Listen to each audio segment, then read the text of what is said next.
Last time हम लोग discuss किए थे फाइल के बारे में, ओपन कैसे करना, उसको एसोसिएट कैसे करना नाम के साथ, और फिर उसमें से डेटा कैसे रीड करना। तो जितनी फाइल्स आप चाहें यूज कर सकते हैं। उस समय मैंने कहा था कि दो चीज़ें हमने नहीं देखी हैं कि एक तो टेक्स्ट फाइल को पढ़ते पढ़ते अगर वो ख़त्म हो जाएगी तो कैसे टेस्ट करेंगे कि वो फाइल एंड हो गई। अभी तक हम लोग क्या करते थे कि जितने स्टूडेंट्स का डेटा पढ़ना है, जितने एम्प्लॉयज़ का डेटा पढ़ना है, वो नंबर पहले पढ़ लेते थे, इतने लोगों का डेटा, और फिर उतने बार पढ़ते थे। लेकिन फाइल में कितने लोगों का डेटा है पहले से पता होने की कोई ज़रूरत नहीं हमें। तो हम ऐसा क्यों नहीं कह सकते कि भाई फाइल ओपन करी और एक के बाद एक रिकॉर्ड पढ़ते जाओ। अब जैसे ही रिकॉर्ड खत्म हो जाए तो आप मुझे बता दो मिस्टर फाइल कि हमारे रिकॉर्ड खत्म हो गए, वो हमें इंफॉर्मेशन मिल जाएगी तो हमारे प्रोग्राम में हम बाहर आ जाएंगे। जैसे अपन वाइल कंडीशन लगते हैं ना कि while this is not true keep doing it, when something becomes true get out, उस टाइप का इटरेशन हम लगा सकते हैं। तो वो कैसे किया जाए ये नहीं देखा था।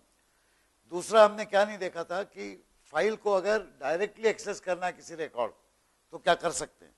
अभी तक हमारा ख्याल ये था कि अगर 200 स्टूडेंट्स के रिकॉर्ड है तो एक के बाद एक हम पढ़ते जाएं। हम 17वें स्टूडेंट का रिकॉर्ड डायरेक्टली नहीं पढ़ सकते। उसके बाद हम 200 स्टूडेंट्स का रिकॉर्ड पढ़ लिया, मान लो उसमें कुछ चेंजेस करें तो हम उसी फाइल में वापस नहीं लिख सकते, हमें दूसरे आउटपुट फाइल में लिखना पड़ेगा। हम ये चाहते हैं कि स्टूडेंट का कोई एक डेटाबेस बने, डेटा का कलेक्शन, और वो सब स्टूडेंट्स का डेटा उसमें हो। और हमें यह सहूलियत चाहिए कि किसी भी समय हम किसी एक स्टूडेंट का डेटा डायरेक्टली पढ़ ले, उसको मॉडिफाई करें और उसको अपडेट कर लें। अब वो स्टूडेंट हो, एम्प्लॉय हो, लाइब्रेरी की बुक हो, कोई भी एंट्री, किसी की भी इन्फॉर्मेशन। तो इस बार हम लोग दो तीन चीज़ें और देखेंगे कि एक तो ऐसी जो इन्फॉर्मेशन रहती है उसे किस तरह से स्ट्रक्चर करते हैं। अभी तक हम लोगों ने कैसी इन्फॉर्मेशन देखी है, टेक्स्ट फाइल में एक एक लाइन लिखते हैं, उस लाइन में हम रोल नंबर लिखा, नाम लिखा, मार्क्स लिखे, कुछ ऐसा लिखा। किताब हुई तो किताब का कुछ आइडेंटिफिकेशन नंबर लिखा, किताब का नाम लिखा, ऑथर्स का नाम लिखा। तो ऐसे हर एक एक चीज़ की इन्फॉर्मेशन जो है एक एक लाइन के टेक्स्ट में हम लिखते थे। तो कोई लाइन बड़ी होगी, कोई लाइन छोटी होगी। अब किसी का नाम बड़ा छोटा है तो लाइन बड़ी छोटी हो सकती है। इस तरह से इंफॉर्मेशन रिकॉर्ड नहीं की जाती। इंफॉर्मेशन जो रिकॉर्ड की जाती है उसको हमेशा एक स्ट्रक्चर में बांधा जाता है कि हर एंटिटी का जो रिकॉर्ड है उसमें ये फील्ड्स रहेंगे और इस फील्ड की इतनी विड्थ रहेगी, इसमें ये इंफॉर्मेशन रहेगी।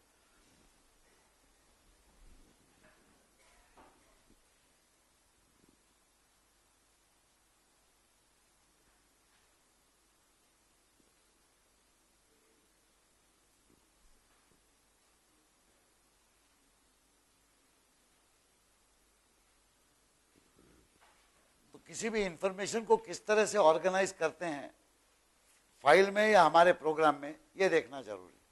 अभी तक हमने क्या देखा, अब स्टूडेंट इंफॉर्मेशन ले लीजिए।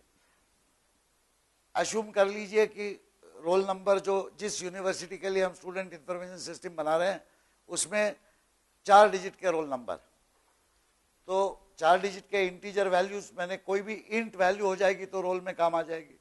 तो हम लिखेंगे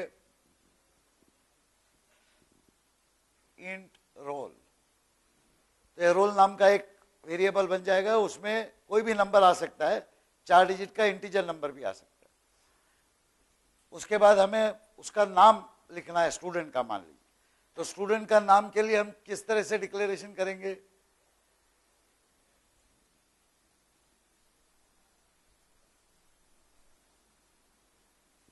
एस नेम बोल दिया, स्टूडेंट्स नेम। क्या ये सही है डिक्लेरेशन? अगर ऐसा डिक्लेयर किया तो क्या वेरिएबल ये होगा, इंट रोल जो है वो रोल नाम का वेरिएबल, उसको 4 बाइट की जगह हो जाएगी। अगर ये एस नेम मैंने वेरिएबल डिक्लेयर किया कैर का, तो उसको कितनी जगह दी जाएगी, 1 बाइट। अब 1 बाइट में तो एक ही कैरेक्टर आएगा नाम का, तो इसलिए कभी भी नाम रखना हो तो एरे में रखा जाएगा। अगर मान लीजिए 30 कैरेक्टर का नाम है तो एरे कितनी लंबी होनी चाहिए, 30। अगर 30 कैरेक्टर्स का मैक्सिमम नाम है और किसी बंदे का नाम 30 कैरेक्टर्स हो गया तो उसके बाद \0 के लिए जगह नहीं बचेगी। C++ में कोई भी स्ट्रिंग होती है तो उसके एंड में एक 0 रहता है, नल वैल्यू। तो इसके लिए अगर 30 है तो 31 रखना पड़ेगा। अगर हमने यहाँ 30 लिखा तो इसका मतलब है जो नाम होगा वो मैक्सिमम 29 कैरेक्टर्स का होगा। चलिए, उसके बाद मान लीजिए आपको मिड सेम और एंड सेम ऐसी दो ही परीक्षा होती है उस यूनिवर्सिटी, तो वो दो यूनिवर्सिटी के दो परीक्षा के मार्क्स हमको रखना है हर स्टूडेंट। तो वो तो फ्रैक्शनल मार्क्स भी हो सकते हैं, तो क्या करेंगे हम उसको बोलेंगे फ्लोट। तो फ्लोट क्या होगा, एक तो मिड सेम मार्क्स होंगे, दूसरा एंड सेम मार्क्स होंगे। ये हो गई एक स्टूडेंट की इंफॉर्मेशन। अगर हम वेरिएबल्स देखेंगे तो ये एस नेम जो है ये 30 बाइट्स का हो जाएगा। मिड सेम मार्क्स कितने बाइट्स लेंगे, बोलिए 4 बाइट्स। और एंड सेम मार्क्स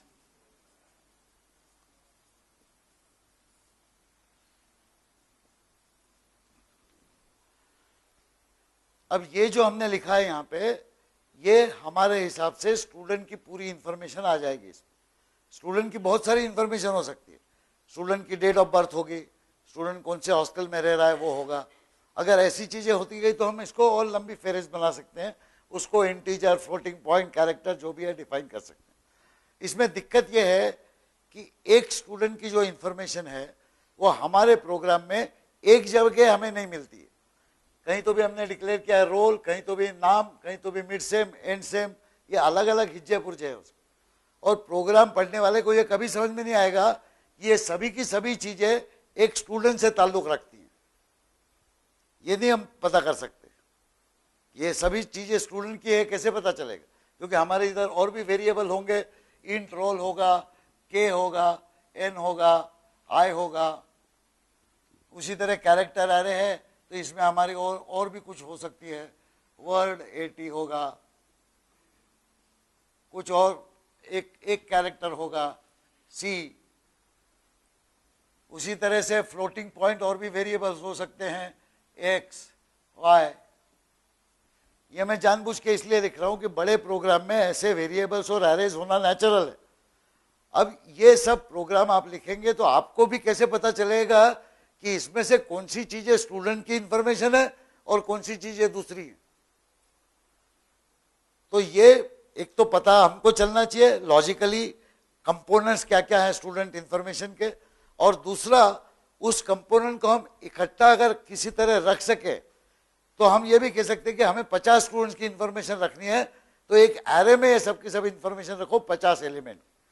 आज की तारीख में अगर हमें एरे डिक्लेयर करना है तो हमें क्या करना पड़ेगा, मान लीजिए 50 स्टूडेंट्स का डेटा हमें रखना, तो हमें रोल नंबर 50 रखना पड़ेगा एरे, मिड सेम 50 रखने पड़ेंगे, एंड सेम 50 रखने पड़ेगा, और नेम जो है वो 30 और 50 ऐसा 2 डायमेंशनल एरे बनाना पड़ेगा, तभी 50 स्टूडेंट्स का इंफॉर्मेशन आएगा। और सबका इंफॉर्मेशन एक जगह नहीं है।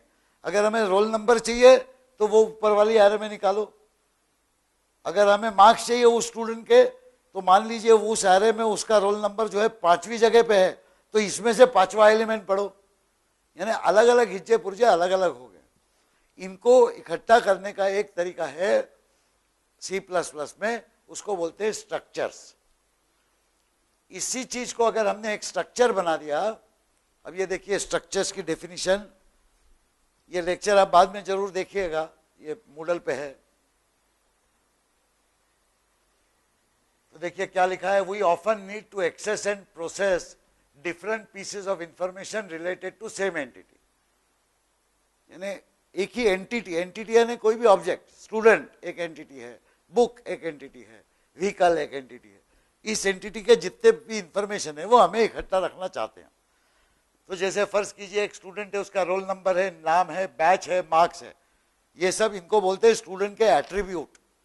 एट्रीब्यूट यानी क्या मालूम है, कैरेक्टरिस्टिक। अब एक इंसान की क्या कैरेक्टरिस्टिक होती है, नाम होता है, डेट ऑफ बर्थ होती है, एड्रेस होता है, फादर्स नेम होता है। एक स्टूडेंट की क्या क्या कैरेक्टरिस्टिक होती है, रोल नंबर होता है, नाम होता है, हॉस्टल नंबर होता है, रूम नंबर होता है, मार्क्स होते हैं। तो किसी भी एंटिटी के ऐसे एट्रीब्यूट्स आप लिख सकते हैं, भाई ये एट्रीब्यूट। अब हर एंटिटी के हजारों एट्रीब्यूट्स होंगे, उनमें से कुछ एट्रीब्यूट्स आप चुनेंगे कि भाई हमें जो प्रॉब्लम सॉल्व करना है उसके लिए ये एट्रीब्यूट्स हमारे लिए आवश्यक है, और उनको चुन के आप बोलेंगे कि भाई ये एक स्टूडेंट का रिकॉर्ड है, उस रिकॉर्ड में हर रिकॉर्ड में ऐसी इंफॉर्मेशन रहेगी, उसका रोल नंबर रहेगा, नाम रहेगा, बैच रहेगी, मार्क्स रहेंगे, मान लीजिए। तो उसको हम किस तरह से ऐसा इकट्ठा करके बताएं प्रोग्राम को कि भाई ये जो 4-5 चीजें हैं ये एक ही स्टूडेंट की इंफॉर्मेशन है, और इसको आप एक रिकॉर्ड करके ट्रीट कीजिए।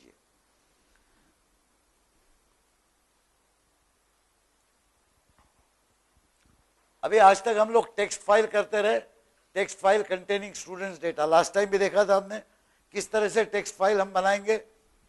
अगर टेक्स्ट फाइल होगी, कुछ सैंपल डेटा लिख देते हैं स्टूडेंट्स का यहाँ पे, तो जैसे रोल नंबर मान लीजिए 1011 लिखा, फिर कोई नाम लिखा A.K. सिन्हा, फिर उसके बाद में बैच है। अब बैच नंबर जैसे आपकी कोई 731 मान लीजिए, फिर उसके बाद कोई एक और रोल नंबर आया 1012, इसका नाम है मान लीजिए यश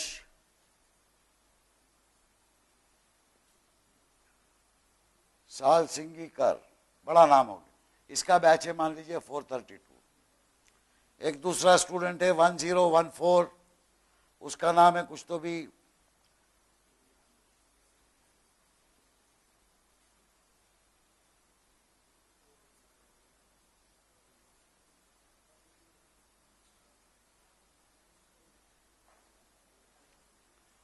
इस तरह से हम टेक्स्ट फाइल में डेटा बना सकते हैं, स्टूडेंट का रोल नंबर, नाम और batch.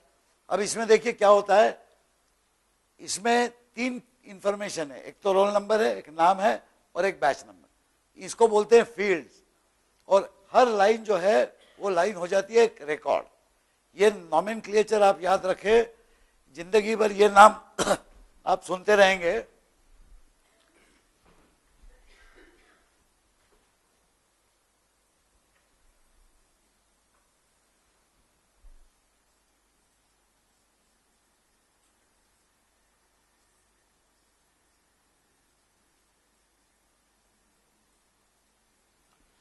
So this is record of a student.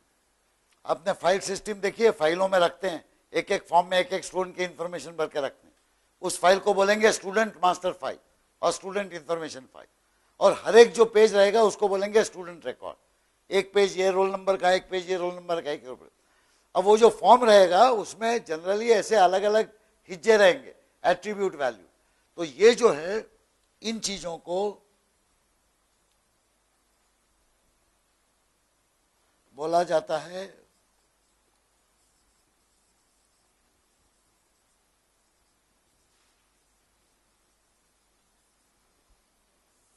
Fields of A record. अब ये बात याद रखना जरूरी है कि जो फील्ड्स रहेंगे रिकॉर्ड के, वो हर रिकॉर्ड में सेम होने चाहिए। मान लीजिए पहले रिकॉर्ड में लिखा रोल नंबर, नाम, उसकी उम्र लिखी, उसके बाद उसका घर का फोन नंबर लिखा और फिर बैच नंबर लिखा। दूसरे रिकॉर्ड में उसका रोल नंबर लिखा, फिर उसके डेट ऑफ बर्थ लिखी, फिर उसके पिताजी का नाम लिखा, फिर उसका नाम लिखा और फिर मार्क्स लिख दिए। तीसरे रिकॉर्ड में ऐसे कुछ अलग अलग एट्रीब्यूट कर दिए। अब इससे आप कुछ मतलब निकाल सकेंगे? इस तरह से अगर इंफॉर्मेशन ऑर्गेनाइज करी आपने, तो आपको पता ही नहीं है कि एक रिकॉर्ड पढ़ा तो उसमें कौन सा फील्ड क्या है, ये पता ही नहीं चलेगा। इसलिए इंफॉर्मेशन हमेशा ऑर्गेनाइज ऐसी की जाती है कि हर रिकॉर्ड में वही फील्ड्स आए और उसी ऑर्डर में आए। अब देखिए ये हमने लिखे 3 रिकॉर्ड सैंपल के बनिस्बत। इसमें पहला फील्ड जो है उसमें क्या है, रोल नंबर है। दूसरा फील्ड है उसमें क्या है, दूसरे फील्ड में नाम है, और तीसरे फील्ड में क्या है, बैच। और हर रिकॉर्ड में यही 3 फील्ड आते हैं, चौथा फील्ड नहीं आएगा। इस तरह से अगर हमने पूरी इंफॉर्मेशन ऑर्गेनाइज कर ली, तो भले 1 लाख स्टूडेंट्स का भी रिकॉर्ड हो, तो कोई भी अगर 25,000वें स्टूडेंट का रिकॉर्ड हम पढ़े, तो हमें मालूम है कि जो पहला फील्ड है वो रोल नंबर है, दूसरा फील्ड है नाम है, तीसरा फील्ड है बैच है। ये तो पक्का बात है। तो इस तरह से ये डिजाइन इश्यू है। जब आप फाइल डिजाइन करेंगे भी फाइल में क्या क्या इंफॉर्मेशन रखना, तो सबसे पहले आप सोचेंगे कि रिकॉर्ड का स्ट्रक्चर कैसा हो और उस रिकॉर्ड में कितने फील्ड्स हो। ये आपने एक बार तय कर लिया कि आप फॉर्मेट बना देंगे भाई इस तरह से रिकॉर्ड होना चाहिए। अब टेक्स्ट फाइल में गड़बड़ क्या होती है कि अगर नाम बड़ा छोटा हुआ तो रिकॉर्ड की लेंथ छोटी बड़ी हो जाएगी। ये रिकॉर्ड मान लीजिए 50 बाइट का है, ये 70 बाइट का हो जाएगा, ये 40 बाइट का होगा, या 80 बाइट का होगा, तो रिकॉर्ड लिंक जो है फिक्स नहीं रहेगी। किसी भी इंफॉर्मेशन ऑर्गेनाइजेशन में इस तरह की वेरिएबल लेंथ रिकॉर्ड्स इजी नहीं होता है हैंडल करना। टेक्स्ट फाइल में हम कर सकते हैं, क्योंकि टेक्स्ट फाइल में लाइन है, लंबी हो छोटी हो जितनी भी हो उस लाइन में डेटा आ जाएगा। अब सी इन से आप अगर पढ़ेंगे इन सबको आप पढ़ सकते हैं बड़े आराम से, जो भी नाम है कैरेक्टर स्ट्रिंग पढ़ सकते हैं गेट एस करके, और उसके बाद में ये निकाल सकते हैं अलग, ये निकाल सकते हैं अलग, ये निकाल सकते हैं। हालांकि वो भी इतना इजी नहीं है, क्योंकि इन दोनों के बीच में एक ब्लैंक है, इसके और इसके बीच में एक ब्लैंक। कैसे पता चलेगा कि ये नाम इतना ही नहीं खत्म हो गया। अब जिसके यहाँ पे ए के सिन्हा है, यहाँ पे यश साल सिंह है, ये भी नहीं कह सकते कि अगर 2 वर्ड्स हो तो नाम है। 1 वर्ड का भी नाम हो सकता है, किसी का 4 वर्ड्स का भी नाम हो सकता है। अगर कोई आंध्र प्रदेश से यहाँ पे है ना लोग एक दो, servant you are not from Andhra Pradesh, anybody from Andhra Pradesh? So typically how are the names spelled? Typically, if you go to Andhra Pradesh, the names will be YSRKT Reddy. So it will have some village name, father's name, and whatever. So multiple. अगर वो पूरा नाम लिखेंगे तो 7-8 शब्द हो जाएंगे, लेकिन वो बोलेगा भाई ये तो मेरा नाम है, ऐसा लिखो आप। तो इसलिए आप नाम में कितने शब्द हैं इससे कुछ पता नहीं कर सकते आप। तो इसलिए जब आप ऑर्गेनाइज करेंगे इंफॉर्मेशन तो आपको यह तय करना पड़ेगा कि भाई नाम कोई भी हो छोटा बड़ा, उसके लिए मैं इतने कैरेक्टर दे देता हूं। जैसे यहाँ पे हमने कहा 30 कैरेक्टर, 29 कैरेक्टर से बड़ा नाम होगा तो अब हम आपको कहेंगे आप छोटा करके ले आओ, छोटा होगा तो हम एकोमोडेट कर लेंगे, लेकिन हम फिक्स लेंथ रखना चाहते हैं। अब अगर गरज पड़े कि नहीं भाई हमारे हिंदुस्तान में नाम लंबे होते तो 30 की जगह आप भले इसको 300 कर दो, कोई प्रॉब्लम नहीं, लेकिन जो भी एक बार फिक्स कर लिया उसके बाद वो चेंज नहीं करेंगे। अब इस तरह के अगर रिकॉर्ड करना है और ये स्ट्रक्चर बनाना है तो कैसे करेंगे? तो ये देखिए इसमें लिखा है each record in this file has information of same attributes. यानी एक फाइल में दूसरा एट्रीब्यूट नाम है तो दूसरे रिकॉर्ड में वो दूसरा एट्रीब्यूट डेट ऑफ बर्थ नहीं हो सकता, वो नाम ही होना चाहिए।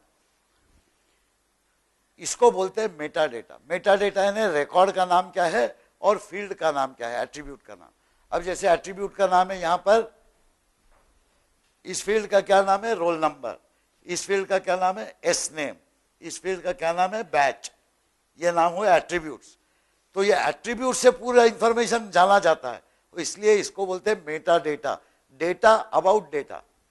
मेटा डेटा शब्द कभी सुना था? नहीं। मेटा डेटा का मतलब है डेटा अबाउट डेटा, यानी डेटा क्या है ये बताने वाला डेटा, इसलिए उसको मेटा डेटा बोलते। तो ये डेटा क्या है भैया, इस डेटा में इतने फील्ड्स है, उन फील्ड के नाम ये हैं और इनका मतलब ये है। अब इसमें आप कोई भी रोल नंबर नहीं लिख रहे हो, एक्चुअल नाम नहीं लिख रहे हो, लेकिन आप ये बता रहे हो कि हर रिकॉर्ड में ऐसे ऐसे फील्ड्स रहेंगे, इसलिए इनको बोलते हैं मेटा डेटा। तो कोई भी प्रॉब्लम सॉल्व करना है इंफॉर्मेशन मैनेजमेंट का, सबसे पहला जरूरी यह है कि आप कोई तो भी एक रिकॉर्ड स्ट्रक्चर बनाए, उस रिकॉर्ड में तय करें कि कितने फील्ड रहेंगे, हर फील्ड का क्या नाम रहेगा, किस टाइप की वैल्यू रहेगी वगैरह। ये करने के बाद में स्ट्रक्ट देखिए, ये स्ट्रक्ट यानी स्ट्रक्ट शॉर्ट फॉर्म है स्ट्रक्चर का। स्ट्रक्चर तो आप समझते हैं, जैसे ये बिल्डिंग, ये स्ट्रक्चर है, इसमें 3 माले हैं, हर माले में इतने कमरे हैं, ये एक स्ट्रक्चर हो गया। उस स्ट्रक्चर को आप डेफिनेशन कर सकते हैं। उसी तरह हम चाहेंगे कि ये जो रिकॉर्ड है, इस रिकॉर्ड का स्ट्रक्चर हम एक जगह डिफाइन कर सकें। वो एक जगह डिफाइन करने के लिए ये सुविधा। Structure is useful in representing entities which have many attributes and this can handle, suppose we wish to represent and handle some basic information, roll name hostel and room, ये हमें लिखना है। अभी यहां पे हमने डिफाइन किया स्ट्रक्ट स्टूडेंट इन्फो, ये नया डेफिनेशन है, आज तक हमने नहीं देखा इसको, हम इंट फ्लोट ऐसे देखते हैं। ये स्ट्रक्ट स्टूडेंट इन्फो में इसके अंदर हम स्ट्रक्चर डिफाइन करेंगे। वो स्ट्रक्चर यानी मेटा डेटा, यानी कितने फील्ड्स हैं इस रिकॉर्ड, हर रिकॉर्ड में इस टाइप के, ये हम डिफाइन कर रहे हैं। तो ये है integer roll, character name 30, integer batch, float marks, बराबर। ये 4 रिकॉर्ड्स, 4 अलग अलग फील्ड्स आ गए इसमें। अब ये 4 फील्ड्स मिलके हमारा एक स्ट्रक्चर डिफाइन हो, यानी हम चाहते हैं कि कोई इंफॉर्मेशन स्टूडेंट की हो वो इस तरह के स्ट्रक्चर में हम लगा दें। अब फ्लोट यानी एक टाइप है, उसमें फ्लोटिंग पॉइंट वैल्यू रखते हैं। इंट यानी टाइप है, उसमें इंटीजर टाइप वैल्यू रखते हैं। कैर यानी टाइप है, उसमें कैरेक्टर रखते हैं। स्ट्रक्ट भी एक टाइप होता है, उस स्ट्रक्ट में हम एक वैल्यू नहीं रखेंगे, उस स्ट्रक्ट में हम उतने सारे हिज्जे पुर्जे रखेंगे जितने फील्ड्स हैं। तो ये स्ट्रक्चर, ये एक नया टाइप हो गया, struct student info, int roll, char name, int batch, float marks. अब ये स्ट्रक्चर हो गया, तो इसके बाद में जैसे हम फ्लोट मान लीजिए स्ट्रक्चर होता तो क्या होता, 4 बाइट है, उसमें मैंटिसा है, एक्सपोनेंट है। उसी तरह से इस स्ट्रक्चर में 4 कंपोनेंट्स है, पहले का नाम है रोल, दूसरे का नाम है नेम, तीसरे का नाम है बैच, चौथे का नाम है मार्क्स। ये हमने स्ट्रक्चर डिफाइन कर लिया। अब ये structure equivalent to a new type है, यानी इस स्ट्रक्चर टाइप के वेरिएबल आप डिफाइन कर सकते हैं। जैसे आप फ्लोट के वेरिएबल बना सकते हैं, इंट के वेरिएबल बना सकते हैं, उसी तरह स्ट्रक्ट के वेरिएबल्स बना सकते हैं। So variables can now be defined of type struct student info. इस टाइप का नाम क्या हो गया, स्ट्रक्ट स्टूडेंट इन्फो, क्योंकि स्टूडेंट इन्फो हमने यहां नाम दिया स्ट्रक्ट स्टूडेंट। ये हम डिफाइन कर रहे हैं नया टाइप। C++ में नेचुरल फ्लाई टाइप नहीं है। अब इसमें स्ट्रक्ट बुक इन्फो कर दूं मैं, तो बुक के फील्ड्स की इंफॉर्मेशन रख सकता हूं। स्ट्रक्ट कार इन्फो कर दूं तो कार के इंफॉर्मेशन की रख सकता हूं। फिर अब इतने सारे लोग जो हैं वो उसमें आ जाएंगे। अब मैं अगर वेरिएबल डिफाइन करूं तो उसका मेरे मेमोरी पे क्या फर्क पड़ेगा, क्या मतलब रहेगा, अलोकेशन क्या होगा, और मैं उसको यूज कैसे करूंगा प्रोग्राम। तो ये देखते हैं। तो देखिए, एक स्ट्रक्चर डेफिनेशन किया तो उससे कोई वेरिएबल नहीं डिफाइन होता है, उससे एक टाइप डिफाइन होता है, और उस टाइप के वेरिएबल्स आप अलग से डिफाइन कर सकते हैं। जैसे ये है स्ट्रक्ट स्टूडेंट इन्फो एस।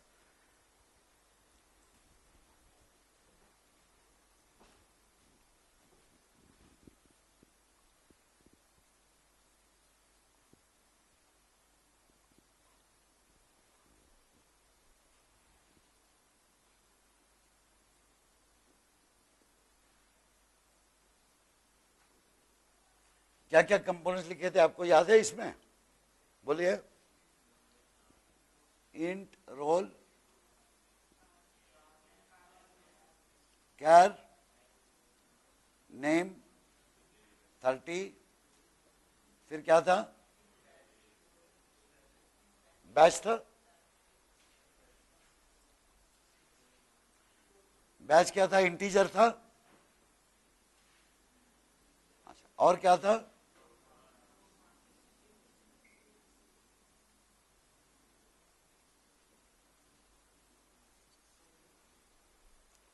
अब ये जो हमने स्ट्रक्चर डिफाइन किया, इसका मतलब हमने एक टाइप डिफाइन कर दिया। इसमें कोई मेमोरी एलोकेशन वगैरह नहीं हुआ अभी।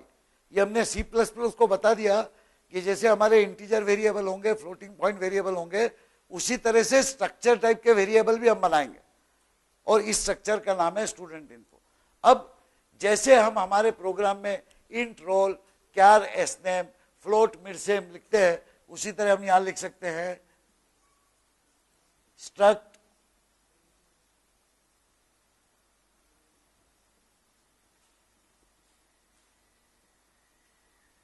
ये एस वेरिएबल का नाम है, ये मैं चूज कर सकता हूं।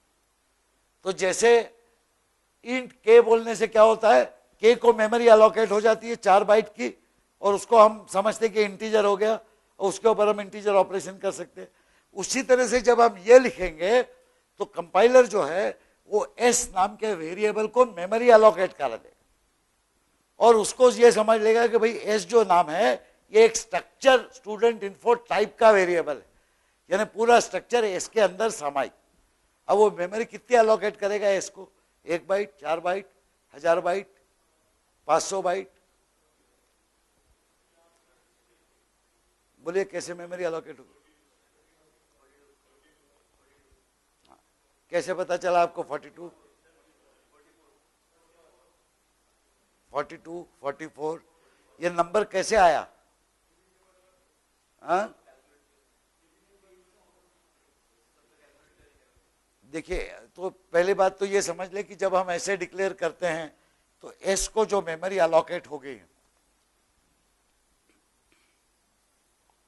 वो कंपोनेंट बाय कंपोनेंट अलोकेट होगी। एस का पहला कंपोनेंट क्या है? रोल। तो सबसे पहले रोल को मेमोरी अलोकेट हो जाएगी। कितनी बाइट हो जाएगी रोल को मेमोरी अलोकेट? 4 बाइट, 0, 1, 2, 3। ठीक है। उसके बाद में आया नाम। नाम को कितनी बाइट अलोकेट हो जाएगी?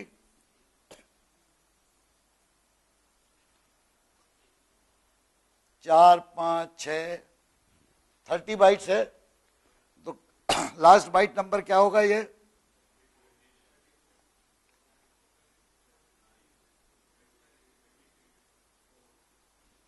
33 लास्ट बाइट होगा। उसके आगे वाला 34 बाइट होगा। ऑर्डिनरीली ये बैच और बाक्स जो है वो 34, 35, 36, 37 और 38, 39, 40, 41 होना चाहिए। लेकिन C++ कंपाइलर क्या बोलता है, उसका एक अंदरूनी नियम है। वो नियम ऐसा है कि अगर कोई इंटीजर और फ्लोटिंग पॉइंट नंबर्स हों तो वो हमेशा जो अलोकेट मेमोरी होगी उसका स्टार्टिंग एड्रेस जो है 4 से डिवाइड होना चाहिए। उसको बोलते हैं वर्ड बाउंड्री। ये उसका नियम है। अब अगला जो एड्रेस है 34, ये 4 से डिवाइड नहीं होता, तो वो क्या करता है कंपाइलर, ये 2 बाइट ऐसे छोड़ देता है, इसमें कुछ यूज नहीं करेगा वो। तो 34 और 35 बाइट जो है वो छोड़ देगा और 36 बाइट से लेके अलोकेट करेगा बैच को। अगर हमारा ये नेम जो है उसमें जो संख्या है वो 4 से डिवाइड होती तो ऐसा नहीं होता। इसलिए टोटल मेमोरी जो अलोकेट होगी वो इन सब का टोटल, लेकिन 2 एक्स्ट्रा बाइट्स, इतना मेमोरी अलोकेट हो जाएगा। ये C++ अपने आप करता है।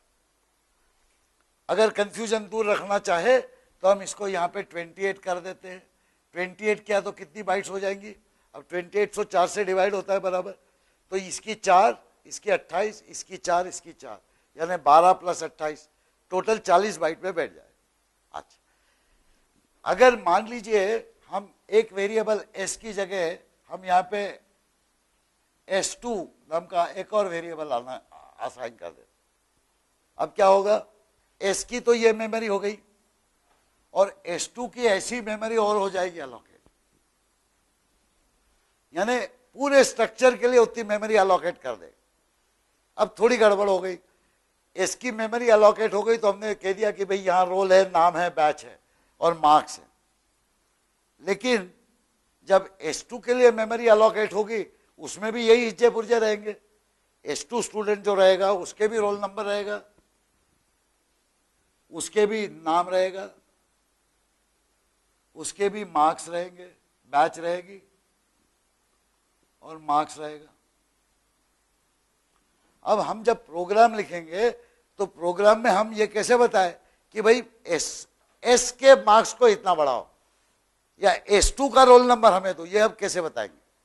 तो इसके लिए हमें कुछ सुविधा चाहिए कि ये जो कंपोनेंट्स हैं ये s के हैं और ये s2 के हैं, ये हम कैसे प्रोग्राम में लिखें। उसके लिए एक सुविधा है, ये s के कंपोनेंट्स को कैसे एड्रेस किया जाता है C++ में। ये देखिए, s is the structure variable, its components are simply s.roll, s.name, s.batch and s.marks, यानी डॉट लिखते हैं। अब जैसे एक स्टूडेंट s2 है तो उसका रोल नंबर चाहिए तो s2.roll लिखेंगे। एक स्टूडेंट है s3, उसका हमें कोई बैच नंबर चाहिए तो s3.batch लिखेंगे। इस तरह से हम बिल्कुल आइडेंटिफाई कर सकते हैं एग्जैक्टली किसके बारे में हम बात कर रहे हैं। So there is no problem there in identifying properly. This is the thing that you have to use. By the way it says record size is, you can get it by the size of function। Size of int बोलेंगे तो integer का size आता है, size of float बोलेंगे तो float का size आता है। कितना आएगा साइज ऑफ फ्लोट बोलेंगे तो 4। साइज ऑफ इंट बोलेंगे तो 4 आ जाएगा। Size of struct student info बोलेंगे तो स्ट्रक्ट स्टूडेंट इन्फो का साइज कैलकुलेट करके निकाल दे। उसके लिए कोई वेरिएबल डिक्लेयर करने की जरूरत नहीं है, वो टाइप है। तो सी प्लस प्लस को मालूम है आपके डेफिनेशन से कि स्ट्रक्ट स्टूडेंट इन्फो का कितना साइज होना चाहिए। अगर स्ट्रक्ट स्टूडेंट इन्फो हमने उस तरह से डिफाइन किया जैसे किया था तो 44 बाइट साइज आएगा, जैसे आपको बताया अभी 42 नहीं आएगा, 44 आएगा। ठीक है,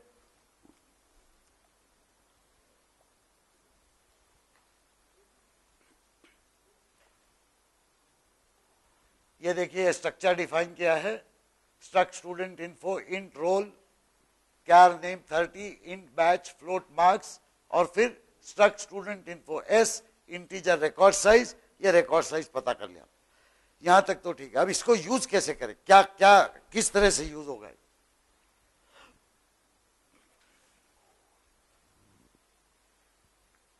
स्टूडेंट इंफॉर्मेशन जो है उस टाइप का एक वेरिएबल हमने पास किया है।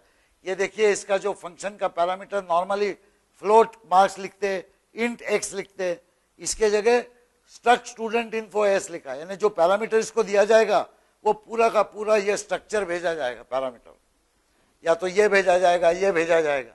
और ये भेज के हम ये चाहते हैं कि जो फंक्शन है उस स्ट्रक्चर के कंपोनेंट्स हमें प्रिंट कर दे। तो कैसे स्ट्रक्चर के कंपोनेंट्स प्रिंट हो रहे हैं, प्रिंट एफ फंक्शन यूज हो रहा है। मान लीजिए आपको प्रिंट एफ नहीं यूज करना है, आपको सी आउट यूज करना है। कैसे लिखेंगे आप सी आउट, बोलिए।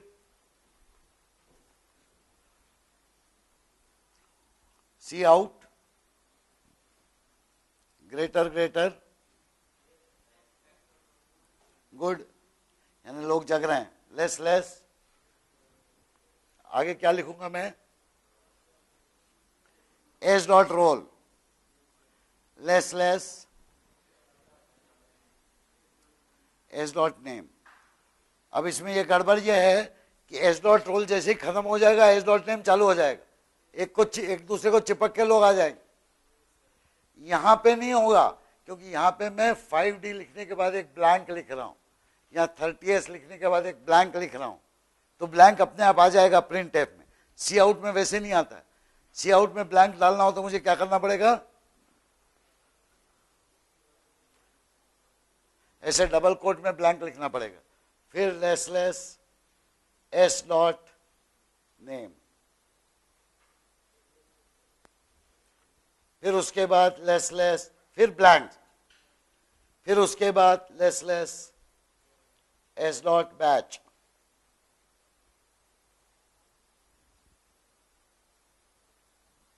ठीक है, इस तरह से आप लिख सकते हैं आउटपुट स्टेट।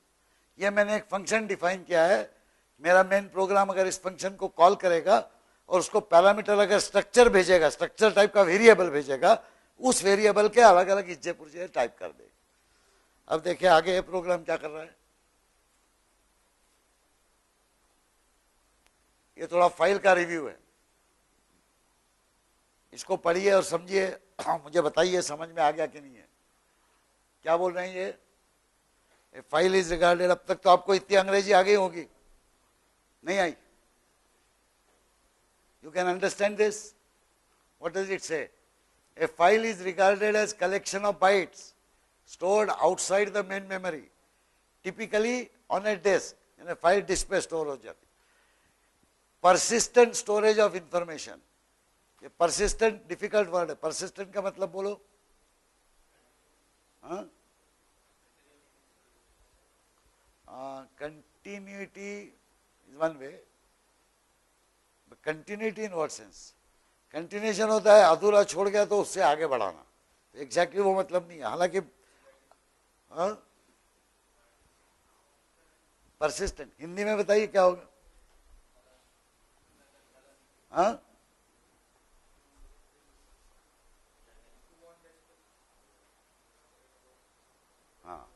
लगन, यानी आदमी की स्वभाव के बारे में आप बात करें। लेकिन C++ को स्वभाव से तो कोई ये नहीं, कर्तव्य नहीं, तो उसका मतलब कुछ और होना चाहिए। बोलिए क्या होगा? परसिस्टेंट।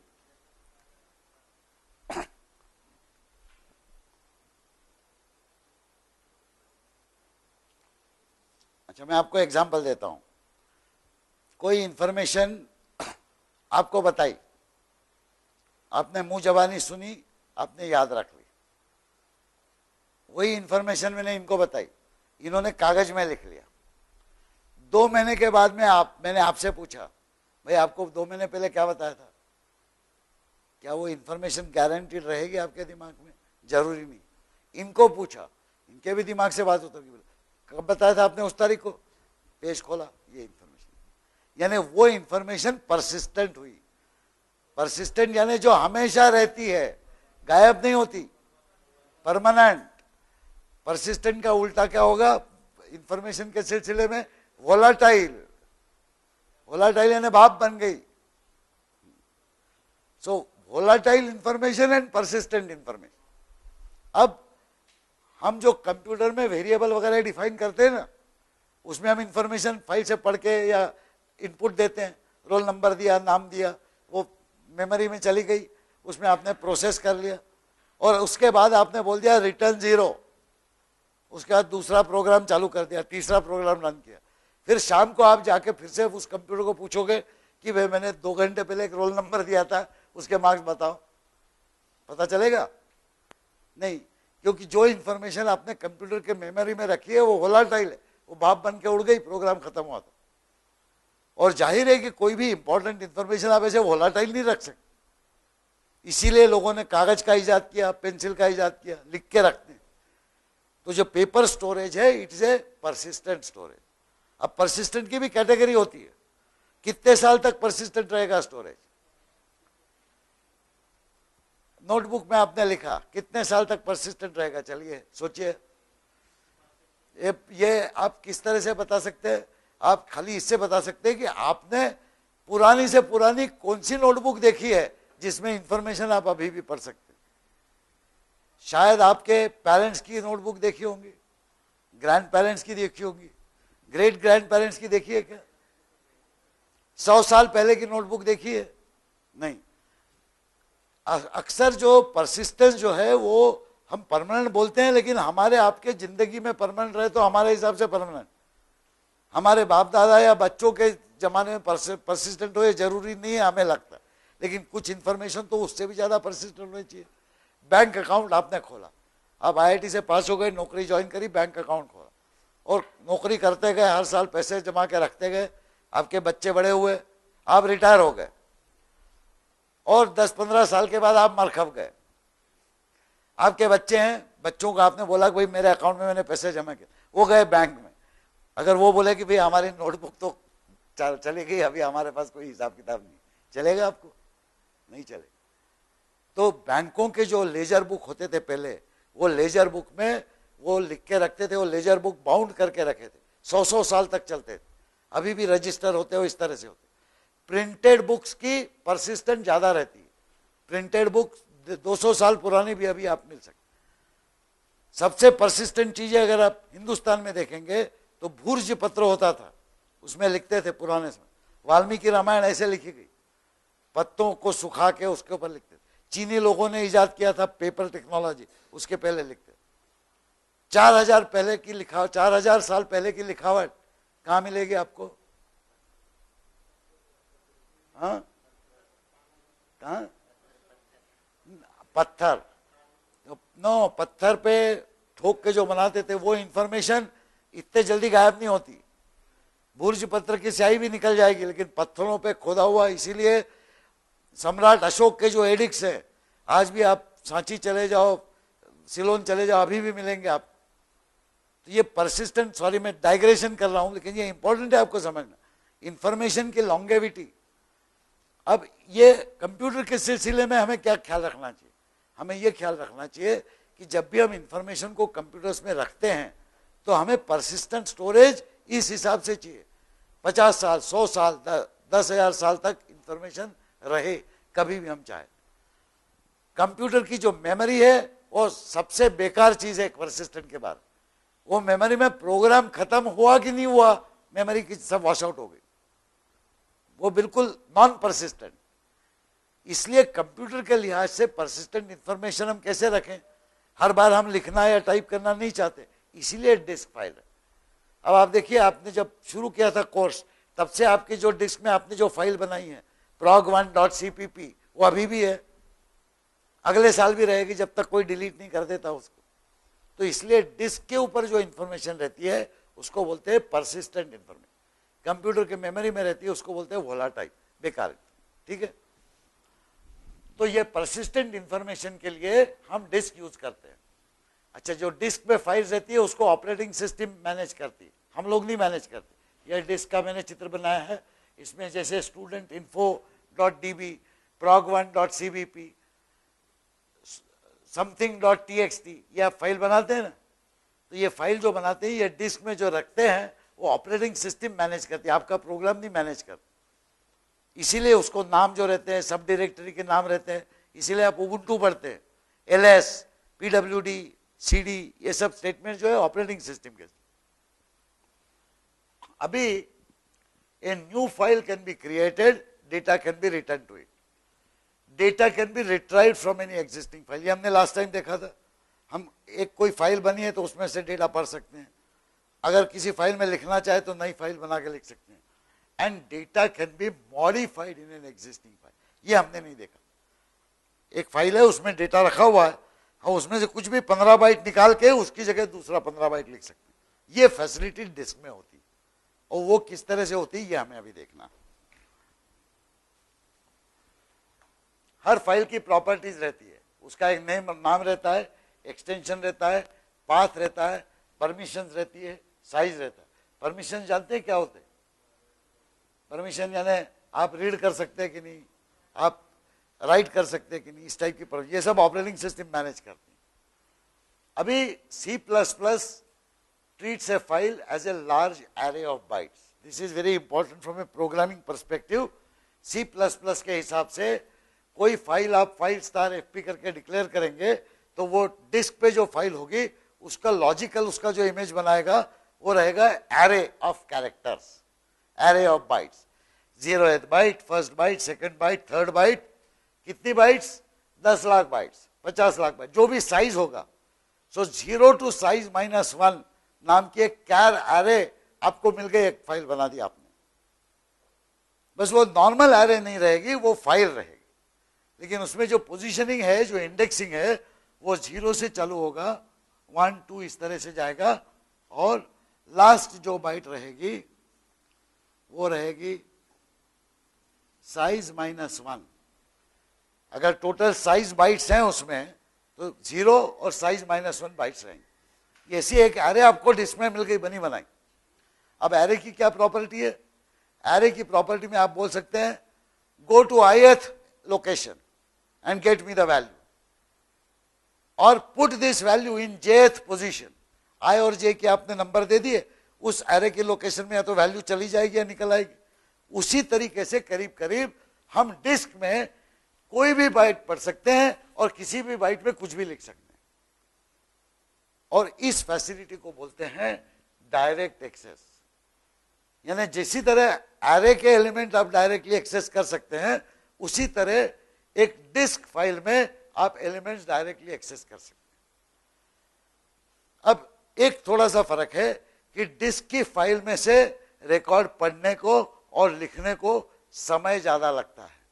मेमोरी के एरे हो उसमें से कैरेक्टर पढ़ने को और लिखने को समय कम लगता है।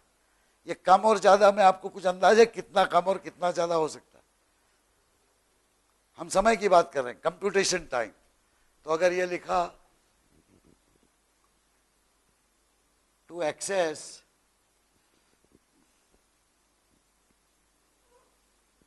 array element in memory, कितना टाइम लगेगा अंदाज? इंट मान लीजिए, इंट एरे है, 4 बाइट के कोई वैल्यू रखी है मैम, उसके एरे है 10,000 एलिमेंट की, और आप बोलते हैं कि 5,325वां एलिमेंट हमें दे दो। वो आपके प्रोग्राम तक पहुंचने में कितना समय लगेगा? ये मेमोरी है, ये प्रोसेसर है, प्रोसेसर में आपकी इंस्ट्रक्शन एग्जीक्यूट हुई, 5,325वां एलिमेंट हमें दो, ये इंफॉर्मेशन जाएगी मेमोरी में, मेमोरी से वो डेटा वापस आ जाएगा आपके प्रोसेसर। कितना समय लगेगा? अंदाज बोलिए, अंदाज बोलिए, जोर से अंदाज ही करना है, गलत भी हो सकता है। 1/, चलिए देखते हैं, 1/, 100 सेकेंड। और कोई अंदाज? आप देखिए, अगर 1/100 सेकेंड होता तो 10,000 एलिमेंट की एरे में से हर एलिमेंट पढ़ के उसको ऐड करना है खाली, तो 10,000/100 सेकेंड्स लग जाते, यानी 10,000/100 कितने हुए?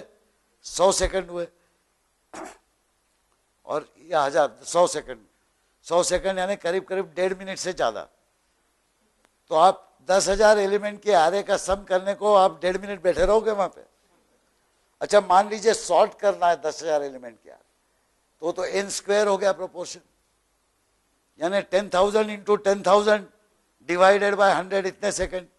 यानी सेमेस्टर के शुरू में आपने सॉल्व करने को एरे दे दी और पास होते होते घर लेके जाओ उसको। ये थोड़ा गड़बड़ है, तो फिर से रिवाइज कीजिए एस्टिमेट आपका। और किसी के पास अच्छा एस्टिमेट कोई है? अच्छा, ये पिको सेकंड। अभी सब लोग इतने ये हो गए कि भाई इतना जल्दी कर दो कि मेरी एरे शॉर्ट बोलने से पहले ही शॉर्ट हो जाए। ऐसा भी नहीं होता। इसका टाइम रहता है approximately of the order of 10 nano seconds. That is the standard time. Memory access करना एलिमेंट को 10 नैनो सेकेंड्स लगते हैं। एक बाइट, 4 बाइट को 40 नैनो सेकेंड्स लग जाए, इससे ज्यादा नहीं लगे। 10 साल पहले ये 100 नैनो सेकेंड था टाइम। 25 साल पहले ये 1000 नैनो सेकेंड यानी 1 माइक्रो सेकेंड के करीब होता था।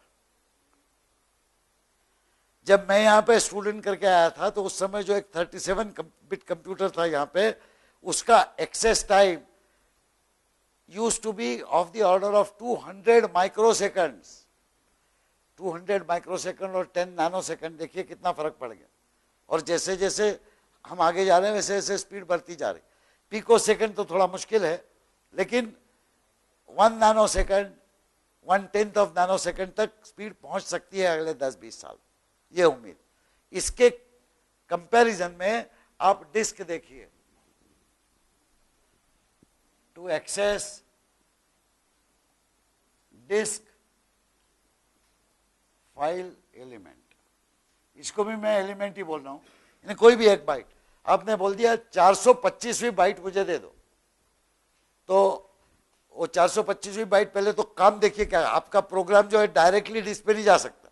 उसने फाइल पॉइंटर खोल के रखा है एफपी, तो आप बोलेंगे एफपी में 425वीं बाइट, तो आपका प्रोग्राम ऑपरेटिंग सिस्टम के पास जाएगा।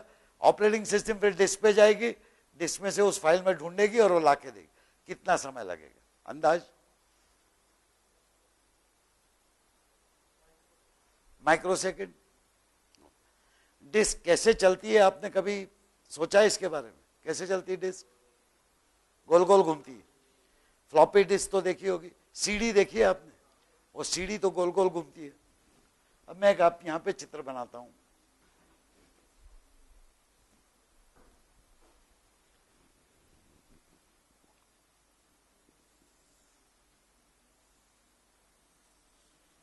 ये सीडी है मान लीजिए। अब सीडी ये गोल गोल घूम रही है, ऐसे स्पिंडल है। अब सीडी के ऊपर डेटा पढ़ने के लिए, लिखने के लिए कुछ तो होगा मैकेनिज्म, इसको बोलते हैं आर्म। ये होता है हेड। मैग्नेटिक डिस्क में मैग्नेटिक आर्म होता है और सीडी में ऑप्टिकल आर्म रहता है। ऑप्टिकल लेजर जाता है, उसको रिफ्लेक्शन से पड़ता है। अब ये आर्म तो गोल गोल नहीं घूमेगा, आर्म तो एक जगह रहेगा, डिस्क घूमेगी, तो डिस्क घूम रही है।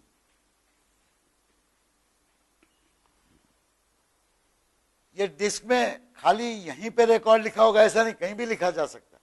तो डिस्क में अक्सर ऐसे ट्रैक्स बने रहते हैं, जैसे ये एक ट्रैक, ये दूसरा ट्रैक, ये तीसरा ट्रैक, ऐसे ट्रैक्स बने रहते हैं। ये ट्रैक पे इंफॉर्मेशन है तो क्या करना पड़ेगा, वो जो आर्म है उसको आगे खिसकाना पड़ेगा। ये ट्रैक पे इंफॉर्मेशन है तो और आगे खिसकाना पड़ेगा। एकदम आखिरी वाले ट्रैक में इंफॉर्मेशन है तो ट्रैक को, ये आर्म को पीछे खींचना पड़ेगा। अब आर्म आगे पीछे होगा, उसके लिए कुछ समय लगेगा।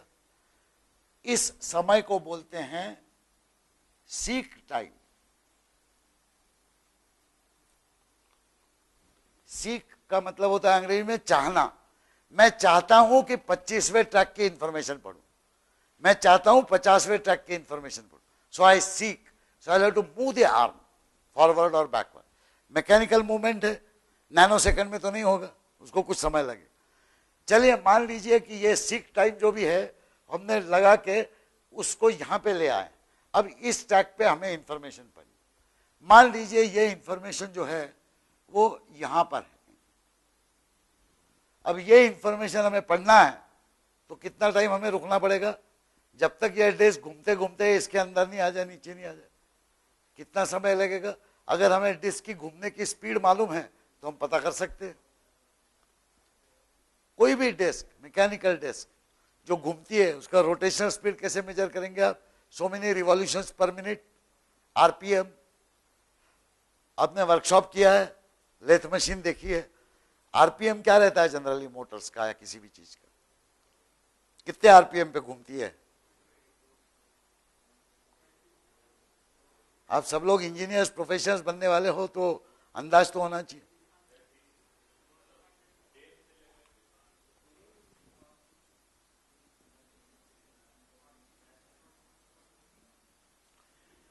टेन आरपीएम भी हो सकता है, 20 आरपीएम भी हो सकता है, 100 आरपीएम भी। पंखा होता है वो कितने आरपीएम से घूमता होगा? 20, 30, 50 आरपीएम। ये जो डिस्क जो है वो काफी फास्ट घूमती है, वो घूमती है करीब करीब 3600 आरपीएम, बहुत फास्ट घूमती हो। जो सीढ़ी रहती है वो इतनी फास्ट नहीं घूमती, वो 300 आरपीएम पे घूमती है। लेकिन जो मैग्नेटिक डिस्क रहती है वो 3600 आरपीएम। लेकिन कितना भी स्पीड हो, उस स्पीड को अगर आपको मान लीजिए आर है, RPM is equal to R. अब बताइए कि कितना समय लगेगा आर के टर्म्स में? अगर आरपीएम आ रहे हैं R revolutions per minute, so in 60 seconds R revolutions, in 1 second how many revolutions? R by 60 revolutions. Okay. For one revolution, how much time? इसका उल्टा,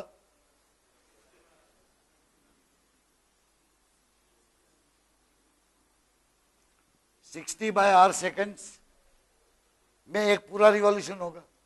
अब देखिए ये जो डिस्क है इसमें आपको पता नहीं कि जो पढ़ना है बाइट वो कहां पर है, हमने बता दिया यहां पे।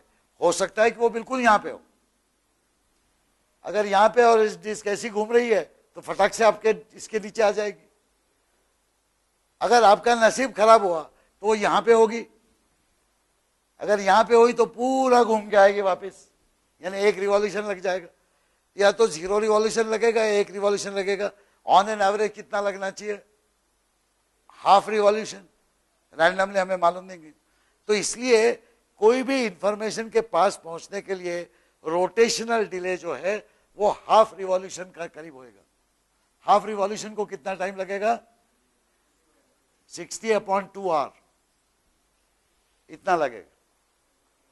अब आप आर की वैल्यू सब्स्टिट्यूट कर दीजिए और बताइए कितना समय लगता। कीजिए सब्स्टिट्यूट, 3600 आरपीएम है, हाफ रिवॉल्यूशन को कितना टाइम लगेगा?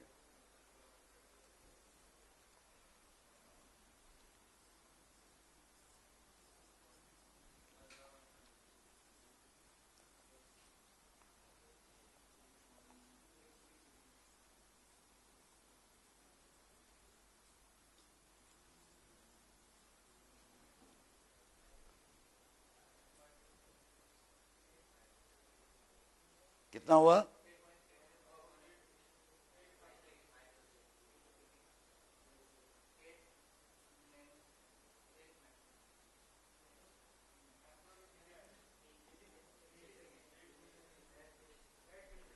मिली सेकंड और माइक्रो सेकंड में 1000 गुना फर्क है भैया।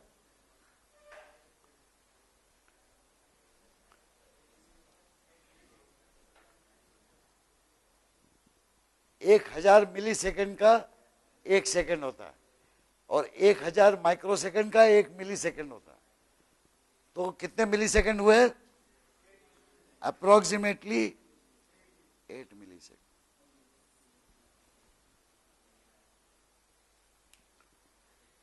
यानी आपको 1 बाइट पढ़ना हो या 50 बाइट पढ़ने हो, वहां तक पहुंचने के लिए आपको 8 मिली सेकेंड लग जाएंगे। आजकल जो डिस्क बनती है इससे दुगनी स्पीड से घूमती है, 7200 आरपीएम। 4 मिली सेकेंड हो गए, इसको कुछ समय लगेगा। कुल मिला के ऑन एन एवरेज रैंडमली आप रिकॉर्ड पढ़ना चाहे, एक रिकॉर्ड पढ़ने को 4 मिली सेकेंड लगते ही लगते हैं। लेकिन आप 1 बाइट तो इसीलिए नहीं पढ़ोगे, डिस्क में कभी भी जाते हैं तो एरे में तो क्या है, एक मार्क्स ले लिए, उधर से दूसरे रोल नंबर ले लिया, कुछ ले लिया, हम अलग अलग पढ़ सकते हैं। डिस्क में आप जब भी जाएंगे, चूंकि आप इतना समय वेस्ट कर रहे हैं वहां पे पहुंचने के लिए, वहां पहुंचने के बाद आप चाहेंगे कि बहुत सारे बाइट्स पढ़ ले, तो ऑपरेटिंग सिस्टम क्या करती है, आपने कोई जगह बताई कि यहां से बाइट 1 बाइट पढ़ो, तो 1 बाइट नहीं पढ़ेगी, वो 5000 बाइट पढ़ के रख लेगी अपने पास। आगे आप बोलोगे कि इसकी अगली बाइट दो, फिर वो डिस्क पे जाएगी नहीं, अपने बफर में से निकाल के दे देगी। आपको डायरेक्ट एक्सेस करना है, तो इसीलिए आप रिकॉर्ड बड़े बड़े बनाते। इसीलिए डिस्क पे कभी भी आप 1 बाइट लिखने के लिए या 1 बाइट पढ़ने के लिए नहीं जाओगे। आप क्या बोलोगे कि हमारा ये रिकॉर्ड है इतना बड़ा, ये दूसरा रिकॉर्ड है इतना बड़ा, ये तीसरा रिकॉर्ड है इतना बड़ा। हम आपको बताएंगे कि ये रिकॉर्ड यहाँ शुरू होता है, और हम आपको बताएंगे कि 325 बाइट पढ़ना है, यहां से 325 बाइट पढ़ लो। उसमें क्या हो जाएगा, 4 मिली सेकेंड इसको आने को तो लग जाएंगे, लेकिन इसके बाद की जो बाइट्स है फटाफट उसके आगे आगे आ जाएगी, उसमें आप ज्यादा समय व्यतीत नहीं करेंगे। इस तरह से डिस्क को ऑप्टिमाइज किया जाता है। ये हमारे C++ कोर्स में नहीं है, लेकिन मैं चाहता था कि आपको इसकी जानकारी हो। ये तो समझ गए ना मैकेनिकल कैसे घूमता है ये चीज। हमारे लिए ख्याल में रखने वाली बात खाली एक है कि डिस्क जो है बहुत स्लो होती है मेमोरी से, बस।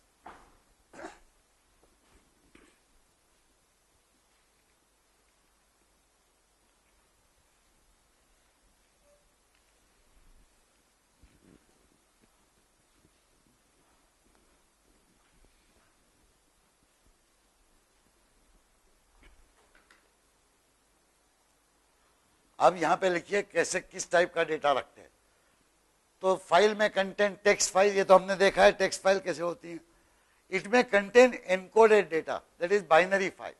अब बाइनरी फाइल में internal representation int float double ऐसे हो सकता है। हमने यहां पे जो डेटा लिखा है ये किस टाइप का डेटा है, ये टेक्स्ट डेटा है। लेकिन मान लीजिए इसी डेटा को अगर हमने एक स्ट्रक्चर वेरिएबल में डाल दिया, तो जैसे रोल नंबर 1011 है, 1012 है, 1014 है, ये इस तरह से तो नहीं रहेगा, इंटरनल बाइनरी फॉर्म में हो जाएगा। मार्क्स मान लीजिए हैं, ये बैच नंबर 432, ऐसे तो नहीं रहेगा, ये इंटरनल बाइनरी फॉर्मेट में हो जाएगा। अगर ये डेटा ऐसे के ऐसे हमने डिस्क में लिख दिया तो ये एनकोडेड डेटा हो गया, इसको हम टेक्स्ट करके नहीं पढ़ सकते। भले इसमें नाम है जो टेक्स्ट जैसा है, लेकिन बाकी जो फील्ड्स हैं वो टेक्सचुअल नहीं है, इसमें फ्लोटिंग पॉइंट है, मार्क्स हैं, कुछ है, वो डेटा तो नहीं रह सकता इसमें। ये जो डेटा रहता है, ऐसे डेटा को रखने के लिए जो फाइल बनाते हैं उसको टेक्स्ट फाइल नहीं बोलते, उसको बाइनरी फाइल बोलते हैं। बाइनरी का मतलब है जो अंदर जो डेटा रखा गया है वो इसेंशियली इंटरनल फॉर्मेट में, वो टेक्स्ट में नहीं है। वो हम कैसे पढ़ेंगे, उसको फॉर्मेट से कन्वर्ट वगैरह नहीं करेंगे, जो स्ट्रक्चर से हमने डेटा लिखा है उसी स्ट्रक्चर में वापस पढ़ लें। तो हम कंप्यूटर को ये बोलना चाहेंगे कि भाई हमारा ये जो रिकॉर्ड है ये पूरा का पूरा रिकॉर्ड पढ़ो और ऐसा के ऐसा एस में डाल दो, क्योंकि हमने इस तरह से लिखा था उसमें। तो जब वो वैसे पढ़ेगा तो रोल नंबर बाकायदा इंटीजर बन के आ जाएगा, ये नेम कैरेक्टर रहेगा, ये मार्क्स जो है वो बाकायदा फ्लोटिंग पॉइंट बन के आ जाएंगे, बैच जो है इंटीजर बन के आ जाएगा, ये अपने आप आ जाएंगे। तो इस तरह से इंटरनल रिप्रेजेंटेशन में रखते हैं। इसके अलावा अगर हमने कोई इमेज रखी, इमेज तो बाइनरी फाइल रहेगी, तो वो पूरी की पूरी बाइनरी डेटा रहेगा उसमें। ये हमने लास्ट टाइम देखा था फाइल कैसे खोलते हैं, 5*fp, यानी वो पॉइंटर हो गया फाइल का। A file has to be open, records can then be read and it should be closed at the end. ये हमने एक टेक्स्ट फाइल कंसिडर करी थी, इसमें रोल नंबर है, नाम है, बैच नंबर, रोल नंबर, नाम, बैच नंबर है या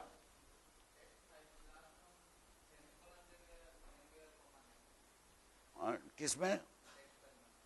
नहीं, टेक्स्ट फाइल में तो आपका डेटा रहेगा, उसमें सेमीकोलन कॉमा की कोई जरूरत नहीं है। नहीं, वो मैंने वो पर्टिकुलर टेक्स्ट फाइल ऐसे बनाई थी, ये जरूरी नहीं है, कॉमा की जगह ब्लैंक भी हो सकता है। टेक्स्ट फाइल कैसी बनाना है मेरे ऊपर है, क्योंकि मैं मेरे प्रोग्राम में सी इन से या स्कैनएफ से पढ़ने वाला हूं, तो जो भी फॉर्मेट मैं चाहता हूं दे दूंगा, उस फॉर्मेट से मुझे इनपुट स्टेटमेंट लिखना पड़ेगा, जबकि बाइनरी डेटा जो रहेगा वो अलग टाइप का रहेगा। अब ये देखिए, ये random access to any position, ये कैसे करते हैं? अभी ये फाइल मैंने बनाई है यहाँ पे, ये फाइल जो है, मान लीजिए करंटली हम यहाँ पर है। लास्ट टाइम हमने बोला था आपको कि फाइल में आप पढ़ते जाएंगे तो एक इंटरनल एक उसका इंडेक्स रहेगा, वो अपने आप आगे आगे बढ़ता जाएगा, जितनी बाइट्स आप पढ़ेंगे उसके आगे रहेगा। तो ये एरे है, एरे में जैसे आप i equal to 0 to n बोलते हैं, तो आप i को डिसाइड करते हैं। इसका जो इंडेक्स रहता है फाइल का, उसके ऊपर आपका डायरेक्ट कंट्रोल नहीं रहता, वो जो ऑपरेटिंग सिस्टम है वो अपना कंट्रोल खुद चलाती। जब आप फाइल ओपन करेंगे वो पोजीशन 0 पे रखेगा, जब आप 100 बाइट पढ़ेंगे वो अपने आप 100वें पोजीशन पे चला जाएगा, जब आप और 100 बाइट पढ़ेंगे 200वें पोजीशन पे चला जाएगा। आपने 5 बाइट पढ़ी, 5 पोजीशन आगे चला जाए। तो ये जो इंडेक्स है उसके साथ एसोसिएटेड वो पोजीशन अपने आप घूमता रहता है आगे पीछे, ये हमने बताया। ये मान लीजिए ये करंट पोजीशन। अब आप चाहते हैं कि इसके आगे मैं कुछ पढ़ूं, लेकिन यहां से 4 बाइट आगे जाना चाहता हूं, यहां से 10 बाइट पीछे जाना चाहता हूं, या यहां से 50 बाइट आगे जाके पढ़ना चाहता हूं। तो मैं इसको कंप्यूटर को बोलना चाहता हूं कि भाई मुझे नहीं मालूम आप अभी कहां पर हो, मुझे नहीं मालूम कहां पर हो, लेकिन मेरे हिसाब से आपको 4227 बाइट पे जाना है, आप वहां चले जाओ। ये हम कंप्यूटर को इंस्ट्रक्शन दे सकते कि आप वहां चले जाओ। 4227 बाइट हमने यहां से कैलकुलेट करी, तो इसको बोलते हैं seek set. Pos position is a displacement value specified relative to seek set, seeker, secant। ये 3 नए टर्म्स आ गए। इन तीनों टर्म्स में से खाली एक को याद रखें अभी, सीक सेट। ये सीक अंडरस्कोर सेट स्पेशल नाम है ऑपरेटिंग सिस्टम। इसका मतलब है फाइल जो सेटिंग है शुरू की, वहां से गिनो आप, मैं जो भी पोजीशन बताऊंगा वो वहां से गिन के आप उस पोजीशन पे चले जाओ। इसके लिए किस तरीके से रीड राइट इंस्ट्रक्शंस होते हैं ये देखते हैं।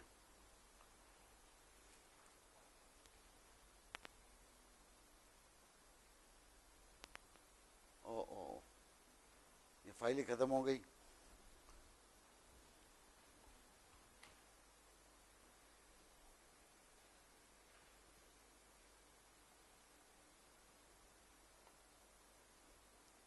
जो हमने बंद कर दिया था क्या, फिर से खोलना पड़ेगा।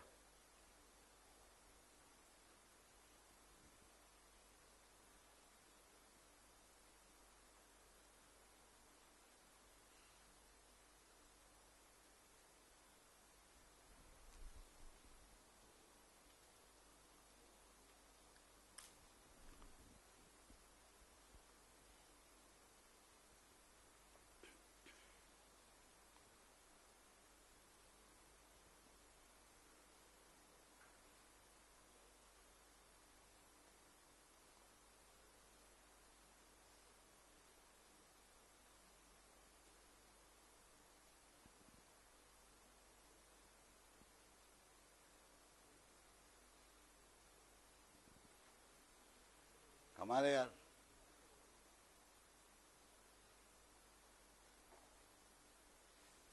कहाँ चले गए फाइल? अच्छा, मूडल पे जाते हैं। मूडल का मालूम है किसी को एड्रेस?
क्या मैंने डायरेक्ट एक्सेस फाइल पढ़ा ही नहीं क्या?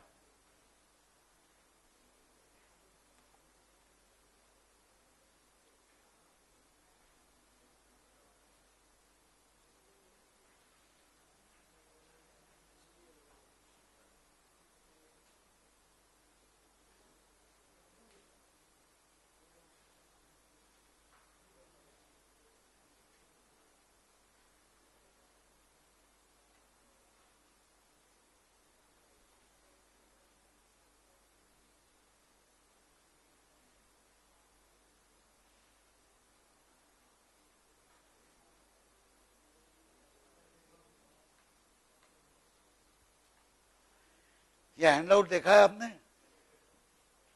पढ़ा है पूरे प्रोग्राम्स?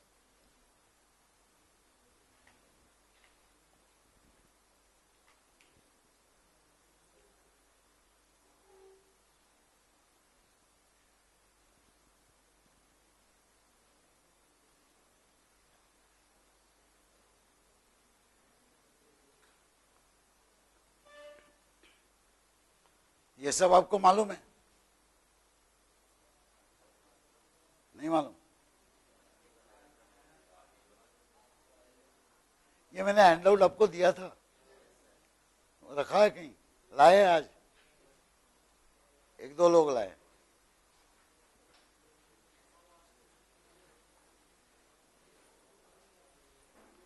ये स्टेटमेंट्स पढ़े?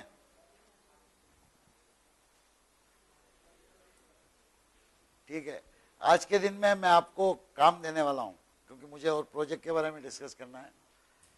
अभी मैंने जो बताया डायरेक्ट एक्सेस फाइल होती है। टेक्स्ट फाइल तो हमने लास्ट टाइम देख ली थी, कैसे ओपन किया जाए, पढ़ा जाए, लिखा जाए। अब डायरेक्ट एक्सेस फाइल कैसे पढ़ी जाए, लिखी जाए, उसके लिए इंपॉर्टेंट स्टेटमेंट्स हैं ये एफ ओपन, एफ क्लोज। अब लास्ट टाइम हमने लिखा था f p is equal to f open something dot file, और यहाँ पे ब्रैकेट में लिखा था double quote r double quote, यानी रीड के लिए होगी। अब हम और कुछ नहीं लिखते हैं, खाली रीड राइट लिखते हैं तो टेक्स्ट फाइल हो जाती है। लेकिन अगर उसमें बी ऐड कर दिया जाए तो उसका मतलब होता है बाइनरी फाइल। तो अगर हमें बाइनरी फाइल बनाना है और लिखना है तो आउटपुट होगा डब्ल्यू, राइट के लिए लिखना है, और बी होगा बाइनरी। यानी हमको अगर ये फाइल बनाना है student info dot d b, तो इसको कैसे ओपन करेंगे? एफ ओपन एफ पी, फिर उसके बाद में वो जो file f p is equal to f open file का नाम student info d b, comma double quote डब्ल्यू बी, यानी open for writing and open in binary mode. वो टेक्स्ट फाइल नहीं लिखी जाएगी, बाइनरी फाइल बन जाएगी।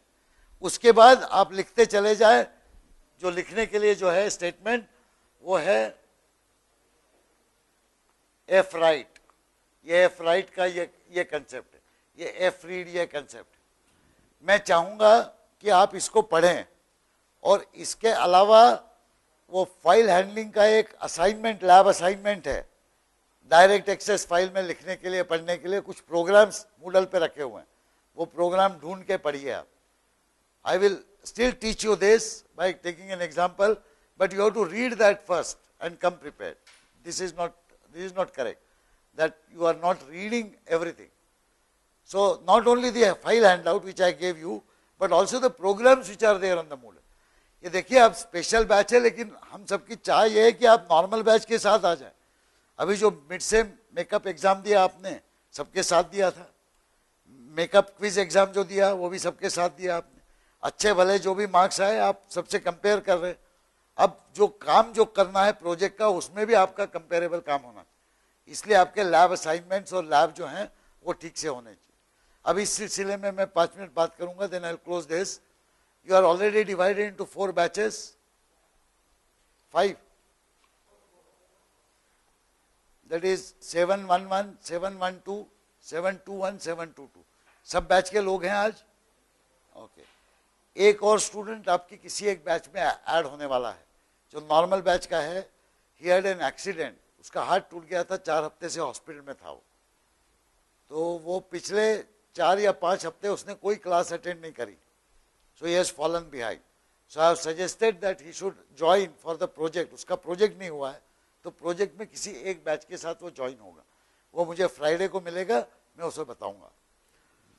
अब आपकी बाकी एग्जाम्स हो गई है। अगले हफ्ते में मैं चाहता हूं कि आप लैब्स करें और एक्स्ट्रा ट्यूटोरियल करें।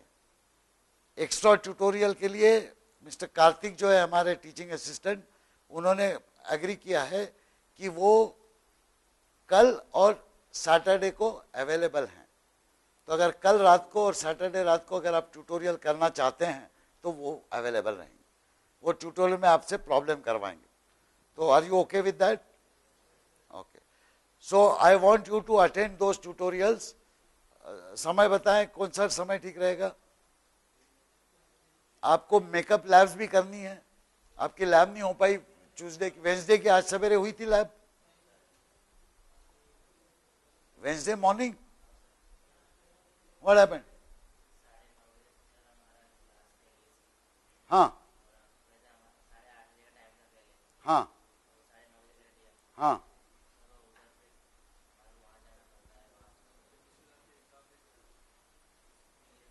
यानी कोई गया ही नहीं उसमें? अच्छा, गए थे 8:30 बजे, 9:30 बजे वापस आ गए बिना ज़्यादा काम किए। हाँ। अब ये बताइए आपके इंग्लिश क्लासेस कब खत्म हो रहे हैं? एग्जाम वगैरह कब है उसकी? अच्छा, आज एग्जाम थी, एग्जाम हो गई। चलो, अगले हफ्ते आपको कुछ भी नहीं है तो अगले हफ्ते आप हर रोज एक लैब अटेंड कर सकते हैं। हाँ,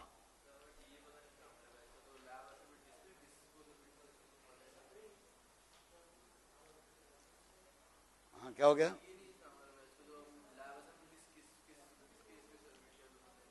आपके लिंक नहीं है वहां पे मूडल में?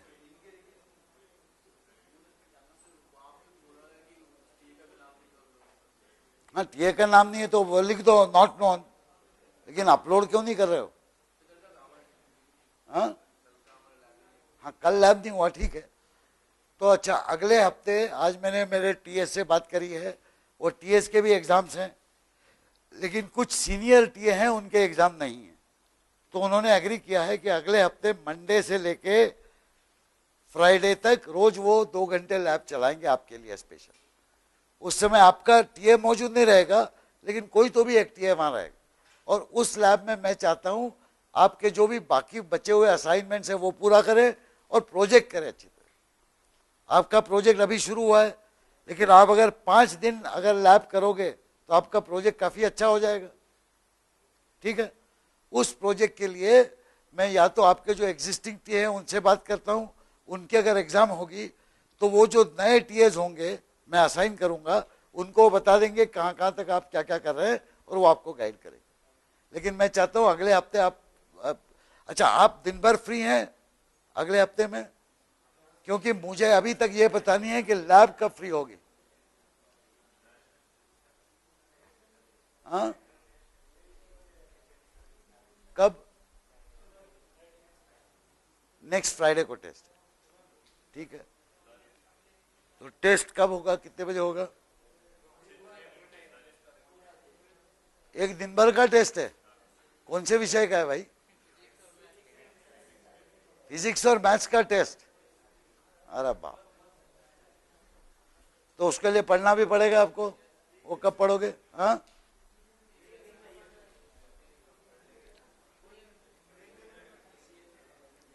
अच्छा, CS 101 की परीक्षा है 24 तारीख को, वो फ्राइडे को टेस्ट खत्म हो जाएगा, उसके बाद तो आप फ्री हैं। Saturday, Sunday, Monday, Tuesday free हैं। तो हो सकता है कि आप रोज 2 घंटे लैब करें, मंडे, ट्यूसडे, वेंसडे अगले हफ्ते करें, और उसके बाद सैटरडे, संडे, मंडे, ट्यूसडे करें। तो थर्सडे की एग्जाम तक आपका प्रोजेक्ट हो जाएगा पूरा।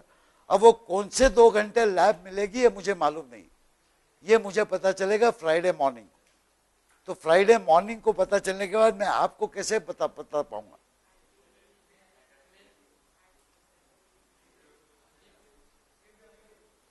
अगर मैं मूडल पे मेल भेज दूं that labs are arranged for special batch students, all students will get mail but you will also get, is that okay? Fine. अच्छा, कल रात को और सैटरडे रात को कौन सा टाइम आपको सुविधाजनक रहेगा स्पेशल ट्यूटोरियल के लिए? ये कार्तिक ने पूछा है। जल्दी भी मिल सकते हैं आप।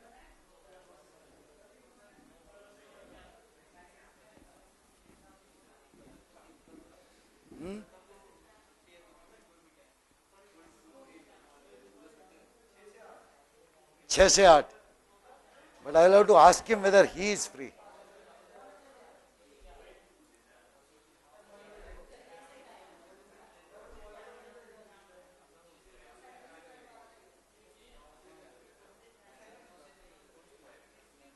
I don't have his phone number. इसी टाइम में is okay? 9 o'clock is okay. Okay. So 9 to 10:30 tomorrow night and 9 to 10:30 Saturday night. Okay. So 9 o'clock will be the special tutorial. Karthik will conduct it. He will take some problems because I also want you to prepare for the final exam. 30-35 number का exam है, वो तो ठीक करना चाहिए आपको। अच्छा, ये प्रोजेक्ट के बारे में मैंने बोला था कि जो प्रोजेक्ट्स आपने लिखे हैं, बनाए हैं या बनाना चाहते हैं, उनका एक प्रिलिमिनरी स्टेज 1 रिपोर्ट आप मुझे भेजेंगे। अभी तक किसी ने नहीं भेजा।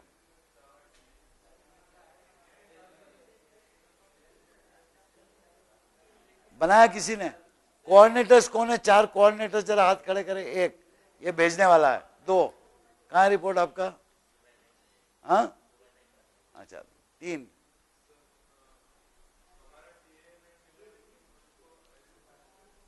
कुछ सोचा है। चौथा कौन है कोऑर्डिनेटर?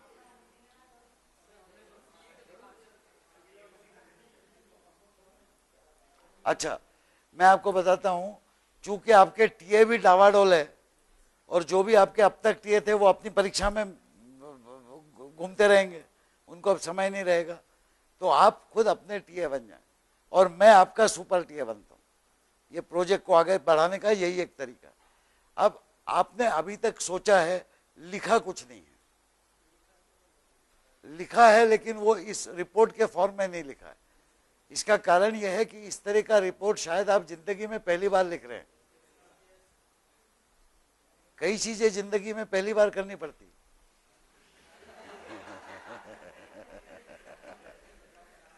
उससे हिचकिचा से काम नहीं चलेगा। हो सकता है कि आप गलत रिपोर्ट लिखें, हो सकता है आपकी अंग्रेजी ठीक नहीं हो सकता है कि आप जो चाहते हो पूरा का पूरा न लिख पाए, लेकिन यहाँ पे फांसी तो लगने वाली नहीं है। मैं आपको ये नहीं कह रहा हूं कि आप फाइनल रिपोर्ट सबमिट करें उसके ऊपर मैं मार्क्स दूंगा। मैं ये कह रहा हूं कि जो भी आपने सोचा समझा है उसको रिपोर्ट के फॉर्म में लिखिए। जो आपके 7 मेंबर्स हैं वो 7 मेंबर्स उस रिपोर्ट को पढ़े, अपनी तरफ से उसमें कुछ एडिशन करें, इसमें तो कोई हर्जा नहीं है। अब कल आप दिन भर फ्री हैं, आप बोल रहे हैं, कल मैं चाहता हूं कि हर बैच किसी हॉस्टल के किसी एक स्टूडेंट के रूम में तय कर ले समय, ये स्टेज 1 रिपोर्ट लिखने के लिए। आपको प्रॉब्लम दिया गया है, उस प्रॉब्लम की पूरी डेफिनेशन भी आपको पता नहीं है। आपको सोचना है उस प्रॉब्लम में क्या क्या किया जा सकता है। 3 चीजें इंपॉर्टेंट है। जो भी प्रोजेक्ट प्रॉब्लम है, उस प्रॉब्लम को नाम ले से आपको क्या समझ में आया, उसको बोलते हैं प्रॉब्लम डेफिनेशन, कि आपके हिसाब से ये है प्रॉब्लम। फिर उसके बाद में उस प्रॉब्लम के बारे में आप क्या जानकारी सोच के लिख सकते हो। जैसे वो एक ये स्टेटमेंट था स्टूडेंट इंफॉर्मेशन सिस्टम, तो किसने बताया था? आपने बताया था स्टूडेंट की ये इंफॉर्मेशन। तो मैंने उनको बोला चलो अच्छा कि आपने इंफॉर्मेशन तो बना ली, लेकिन इस इंफॉर्मेशन का क्या करेंगे आप? इसको इनपुट कौन करेगा? कितनी फाइल आप बनाएंगे? प्रोग्राम कितने लिखेंगे उसके लिए? उसकी फंक्शनैलिटी क्या होगी? इसके बारे में आप सोच के कुछ लिखें। गलत लिखे, अनशन लिखे, लेकिन लिखें जरूर। और कुछ भी करके 5 पेज लिखें कम से कम। 5 से ज्यादा हो, 15 पेज हो तो चलेगा, 5 से कम नहीं चलेगा। This is an exercise in writing English. English की परीक्षा दे रहे हो ना आप लोग? Now this is an exercise in writing English, in English words what ever you think. अगर इंग्लिश लिखने में तकलीफ हो रही हो तो पहले 5 पेज हिंदी में लिखो और फिर उसका इंग्लिश ट्रांसलेशन। लेकिन चूंकि ये काम आपने पहले कभी नहीं किया, इसलिए जब तक कोई बताएगा नहीं आप नहीं करेंगे, ये गलत। ये जिंदगी में आप पहली बार लिख रहे हैं, आपको लिखना ही है। और पूरा का पूरा गलत होगा तो भी कोई बात नहीं, क्योंकि मैं चाहता हूं कि आप उसको लिखने की कोशिश करें और वो रिपोर्ट मुझे टाइप करके मेल करें।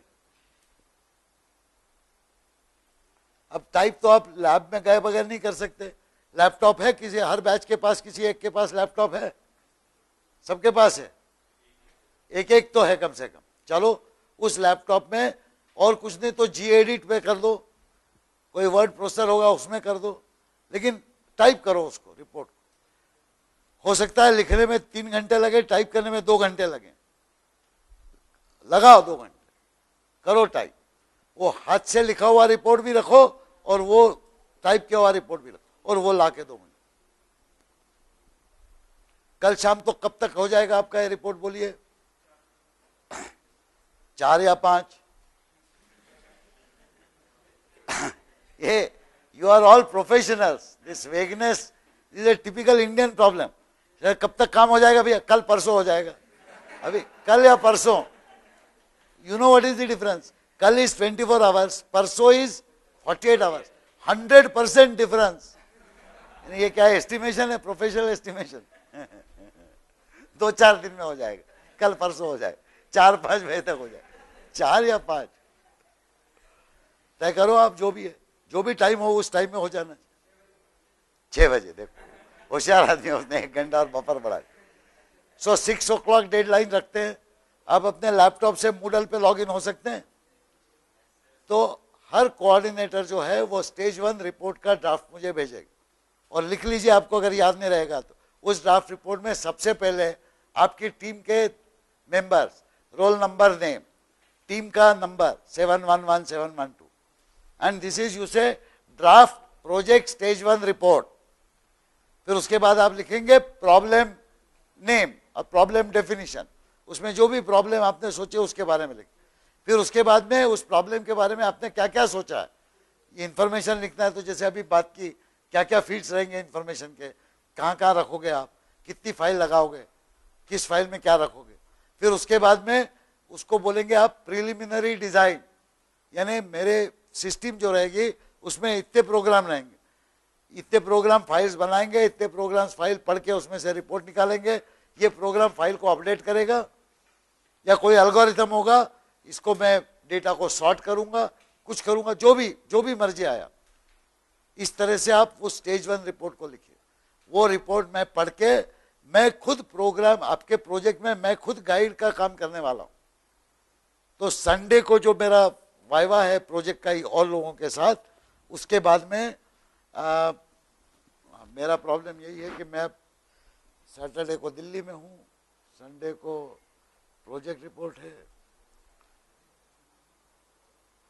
मंडे को चेन्नई, मेरा भी हिसाब नहीं। चलो मैं कोई एक आदमी ढूंढूंगा जो आपके चारों रिपोर्ट्स पढ़ के उसके ऊपर कमेंट्स देगा। लेकिन हाँ, एक काम कर सकता हूँ, अगर कल आपने 6 बजे तक रिपोर्ट मुझे मेल कर दी है तो कल मैं वो रिपोर्ट पढ़ के हर रिपोर्ट के ऊपर मेरी एक टिप्पणी आपको मेल करूँ कि इस रिपोर्ट को इस तरह से मॉडिफाई करें, इसमें ये ऐड करें। ये तो कर सकते हैं आप।